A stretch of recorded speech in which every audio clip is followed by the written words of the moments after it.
মানে ওই জামাত মানি পাকিস্তানি। শুধু ছাত্ররা বা শিবির যুক্ত হয়ে হাসিনাকে সরাতে পারবে না। তাই প্রথম কাজ হাসিনাকে সরানোর সেই লক্ষ্যে ছাত্রদের সাপোর্ট এবং স্বাধীনতার জয়গান গেয়ে হাসিনা বিরোধী আন্দোলনকে জনগণের মধ্যে ছড়িয়ে দিতে সমর্থ হয়েছিল। পুরো জুলাইকে নিয়ে রাজনৈতিক কৌশলের নাম করে তুলে দিচ্ছে জামায়াতের হাতে। খারাপ ভাবেনি যে এই ছাত্ররা আবার আলাদা করে দল তৈরি করবে, কারণ জামাত তো চায়নি কোনো শিক্ষিত সমাজ দেশটাকে চালাক। তিনি সেখানে যুক্তরাষ্ট্রের রাজনৈতিক বিষয়ক আন্ডার সেক্রেটারি অ্যালিসন হুকার ও দক্ষিণ এশিয়া বিষয়ক সহকারী পররাষ্ট্রমন্ত্রী পল কাপুরের সঙ্গে আলাদা বৈঠক করেছেন। জানা গিয়েছে, বৈঠকে অংশ নিয়েছেন দিল্লিতে মার্কিন রাষ্ট্রদূত তথা দক্ষিণ ও মধ্য এশিয়া বিষয়ক যুক্তরাষ্ট্রের বিশেষ দূত সার্জিও গোর। উল্লেখ্য, আওয়ামী লীগ সভানেত্রী শেখ হাসিনাও বিগত কয়েকদিন ধরে স্লোগান তুলছেন, নো ভোট নো ভোট। জানা যাচ্ছে, বাংলাদেশে ক্রমবর্ধমান সাম্প্রদায়িক সহিংসতার ঘটনাতেও মার্কিন যুক্তরাষ্ট্র অত্যন্ত ক্ষুব্ধ এবং বিচলিত। শুধু গত ডিসেম্বর মাসেই সেদেশে 10 জন হিন্দু সাম্প্রদায়িক হিংসার বলি হয়েছে। ভিডিওর কিছু অংশ প্রথমে দেখে নিশ্চয়ই বুঝতে পেরেছেন ভিডিওটি খুবই গুরুত্বপূর্ণ হতে যাচ্ছে। আসলে কি হতে যাচ্ছে সেটি দেখতে ভিডিওটির সাথেই থাকুন। বাংলাদেশের জাতীয় নিরাপত্তা উপদেষ্টা খলিলুর রহমান বুধবার কার্যত গোপনেই ওয়াশিংটন উড়ে গিয়েছিলেন। তখনও টের পায়নি বাংলাদেশের মিডিয়া। এরপরই বাংলাদেশের প্রধান উপদেষ্টা দপ্তর থেকে জানানো হয় খলিলুর রহমানের মার্কিন সফরের বিষয়টি। জানানো হয়, বাণিজ্যিক এবং অর্থনৈতিক বিষয়ে বৈঠক করতেই মার্কিন যুক্তরাষ্ট্রে উড়ে গিয়েছেন বাংলাদেশের জাতীয় নিরাপত্তা উপদেষ্টা। তিনি সেখানে যুক্তরাষ্ট্রের রাজনৈতিক বিষয়ক আন্ডার সেক্রেটারি অ্যালিসন হুকার ও দক্ষিণ এশিয়া বিষয়ক সহকারী পররাষ্ট্রমন্ত্রী পল কাপুরের সঙ্গে আলাদা বৈঠক করেছেন। জানা গিয়েছে, বৈঠকে অংশ নিয়েছেন দিল্লিতে মার্কিন রাষ্ট্রদূত তথা দক্ষিণ ও মধ্য এশিয়া বিষয়ক যুক্তরাষ্ট্রের বিশেষ দূত সার্জিও গোর। অর্থাৎ কেবলমাত্র বাণিজ্য বা অর্থনৈতিক বিষয় নয়, এই সফর অন্য কোনো কারণে। সূত্র বলছে, খলিলুরকে তলব করা হয়েছে বাংলাদেশের আসন্ন নির্বাচনকে কেন্দ্র করে। যদিও আমেরিকার সহকারী বাণিজ্য প্রতিনিধি ব্রেন্ডন লিঞ্চের সঙ্গে জাতীয় নিরাপত্তা উপদেষ্টা খলিলুর রহমানের একটি বৈঠক হয়েছে বলে বাংলাদেশের সংবাদ মাধ্যমের দাবি। ঠিক কি হচ্ছে ওয়াশিংটনে? ওয়াকিবহাল মহলের অভিমত, বাংলাদেশের আসন্ন নির্বাচন নিয়ে অন্তর্বর্তীকালীন সরকারের মনোভাব ও পরিকল্পনা কি সেটা যেমন তারা জানবেন, তেমনি হোয়াইট হাউসের মতামত জানিয়ে দেওয়া হবে খলিলুর রহমানকে। রাজনৈতিক এবং কূটনৈতিক মহলের একাংশের মতে, আওয়ামী লীগকে বাদ দিয়ে নির্বাচন করার বিষয়ে মার্কিন প্রশাসনের ওপর নানা মহল থেকে চাপ তৈরি হয়েছে। একাধিক সূত্র জানাচ্ছে, মার্কিন যুক্তরাষ্ট্রে বসেই শেখ হাসিনার পুত্র সাজিব ওয়াজেদ জয় একাধিকবার এই দাবি করেছেন। তার নেতৃত্বে আওয়ামী লীগের মার্কিন প্রবাসী শাখা সেদেশের একাধিক সাংসদ এবং উচ্চপদস্থ কর্তার সঙ্গে যোগাযোগ স্থাপন করা হয়েছে। পাশাপাশি বেশ কয়েকটি ইউরোপীয় দেশ এবং আন্তর্জাতিক মানবাধিকার সংগঠন আওয়ামী লীগকে রাজনীতির আঙিনায় নিষিদ্ধ করা নিয়ে অসন্তোষ প্রকাশ করেছে। অনেকে যেমন ইউনূস সরকারকে সরাসরি চিঠি দিয়ে আওয়ামী লীগকে নির্বাচনে অংশগ্রহণের ব্যবস্থা করতে বলেছে, তেমনি ব্রিটেন সরাসরি ইউনূস সরকারের প্রতি ক্ষোভ ব্যক্ত করেছে। এছাড়াও ইউরোপীয় ইউনিয়নও বাংলাদেশে অন্তর্ভুক্তিমূলক নির্বাচন নিয়ে সওয়াল করেছে। সব মিলিয়ে চাপ বাড়ছে মার্কিন যুক্তরাষ্ট্রের ওপর। এই পরিস্থিতিতে মার্কিন প্রশাসন মনে করছে, আওয়ামী লীগ ছাড়া বাংলাদেশে ভোট হলে নির্বাচনের পর দেশে বড় ধরনের অশান্তি তৈরি হতে পারে। উল্লেখ্য, আওয়ামী লীগ সভানেত্রী শেখ হাসিনাও বিগত কয়েকদিন ধরে স্লোগান তুলছেন, নো ভোট নো ভোট। অর্থাৎ আসন্ন নির্বাচনে আওয়ামী লীগের নৌকা চিহ্নের কোনো প্রার্থী না থাকলে আওয়ামী সমর্থকরা যেন ভোট না দেন। জানা যাচ্ছে, হাসিনার আহ্বানে বাংলাদেশের রাজনৈতিক মহলে আশঙ্কার পরিবেশ তৈরি হয়েছে। ঢাকায় অবস্থিত মার্কিন দূতাবাস নিয়মিত রিপোর্ট পাঠাচ্ছে ওয়াশিংটনে, আর সেই রিপোর্টেও এই আশঙ্কা জানানো হচ্ছে। এরপরই বাংলাদেশের জাতীয় নিরাপত্তা উপদেষ্টা খলিলুর রহমানকে জরুরি তলব করল ওয়াশিংটন। জানা গিয়েছে, 9 জানুয়ারি ওয়াশিংটন ডিসিতে মার্কিন পররাষ্ট্র দপ্তরে যুক্তরাষ্ট্রের রাজনৈতিক বিষয়ক under secretary miss Alison Hooker এবং দক্ষিণ এশিয়া বিষয়ক সহকারী পররাষ্ট্রমন্ত্রী পল কাপুরের সঙ্গে আলাদা বৈঠক করেছেন বাংলাদেশের জাতীয় নিরাপত্তা উপদেষ্টা খলিলুর রহমান। সেখানে বাংলাদেশের আসন্ন নির্বাচন, রোহিঙ্গা ইস্যু, ভিসা বন্ড এবং আঞ্চলিক বিষয় নিয়ে গুরুত্বপূর্ণ আলোচনা হয়েছে।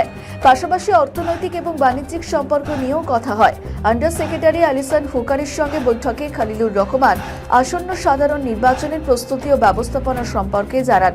জবাবে অ্যালিসন হুকার আগামী ফেব্রুয়ারিতে অবাধ, সুষ্ঠু এবং বিশ্বাসযোগ্য নির্বাচন অনুষ্ঠিত হওয়ার প্রত্যাশা ব্যক্ত করেন।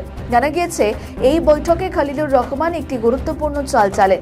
তিনি গাজায় মোতায়েনের জন্য প্রস্তাবিত আন্তর্জাতিক শান্তি বাহিনীতে নীতিগতভাবে অংশগ্রহণের জন্য বাংলাদেশের আগ্রহের কথা জানান যুক্তরাষ্ট্রের আন্ডার সেক্রেটারিকে।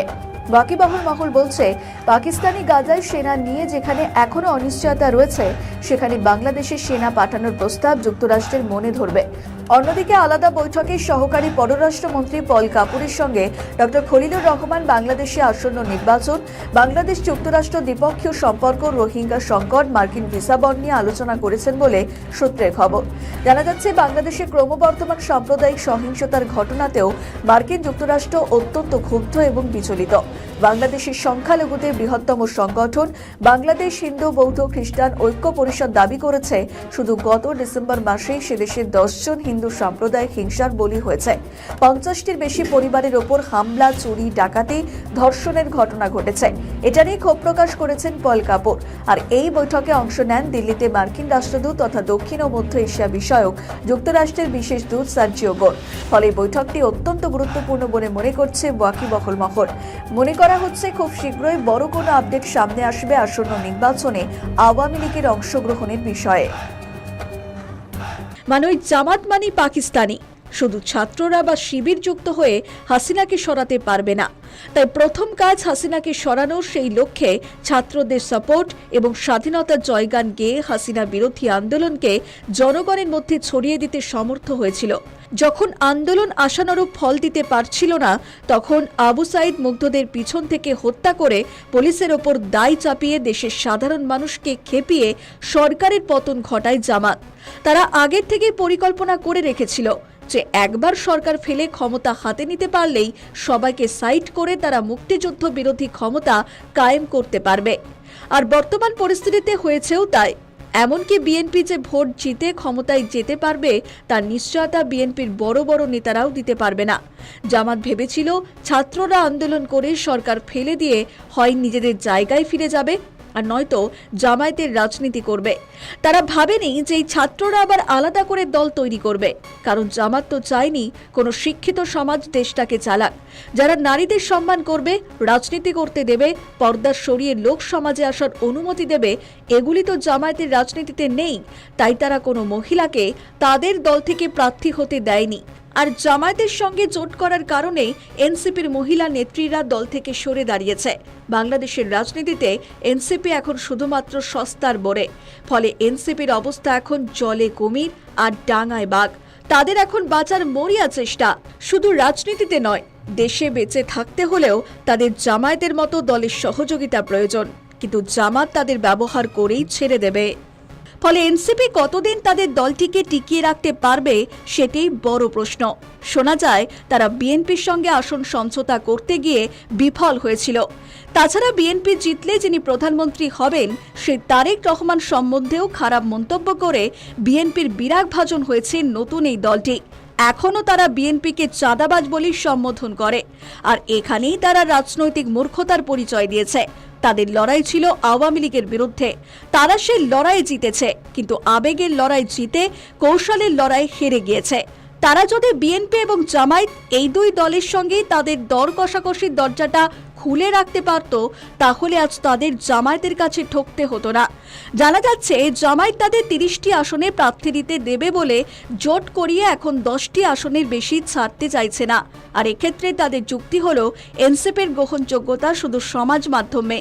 কোনো কোনো ক্ষেত্রে আবার জামায়াতের অভিযোগ, বহু ছাত্রনেতা যারা দুবেলা খেতে পেত না তারা কি করে কোটি কোটি টাকার মালিক হয়।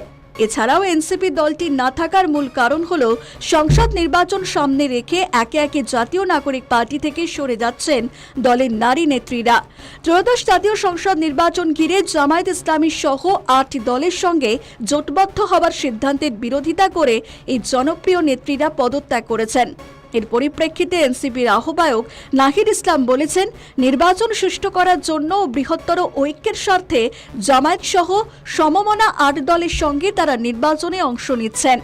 এনসিপির এই সিদ্ধান্তে দলের অনেকের মধ্যে চাপা ক্ষোভ তৈরি হয়েছে। অনেকে নির্বাচনী কার্যক্রম থেকে নিজেদেরকে নিষ্ক্রিয় রাখার কথা বলেছেন, অনেকে ছাড়ছেন দল।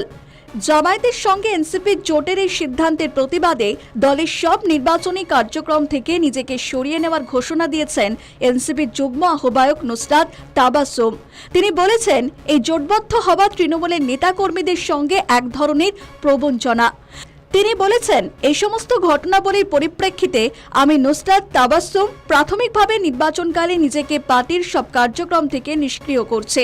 এনসিপি জামায়াত জোটের সঙ্গে যোগ দেওয়ার সিদ্ধান্ত নেওয়ায় এনসিপি সিনিয়র যুগ্ম সদস্য সচিব ডক্টর তাসনিম জারা এবং তার স্বামী এনসিপি যুগ্ম আহ্বায়ক খালিদ সাইফুল্লাহ দল থেকে পদত্যাগ করেছেন।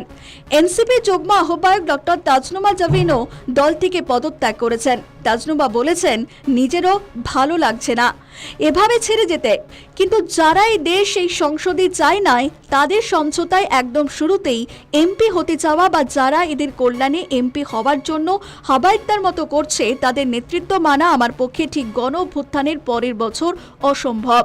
পুরো জুলাইকে নিয়ে রাজনৈতিক কৌশলের নাম করে তুলে দিচ্ছে জামায়াতের হাতে। খাগড়াছড়ি থেকে মনোনয়ন পেয়েও ত্রয়োদশ জাতীয় সংসদ নির্বাচনে অংশ না নেওয়ার ঘোষণা দিয়েছেন এনসিপির আরেক নেত্রী অ্যাডভোকেট মঞ্জিলা সুলতানা ঝুমা। তিনি বলেছেন যে দলের আহ্বায়ক নাহিদ ইসলামকে আমার সিদ্ধান্ত জানিয়ে দিয়েছে, আমি নির্বাচনে অংশগ্রহণ করছি না, ফলে এই দল আর কতদিন টিকে থাকবে তাই নিয়ে উঠছে প্রশ্ন।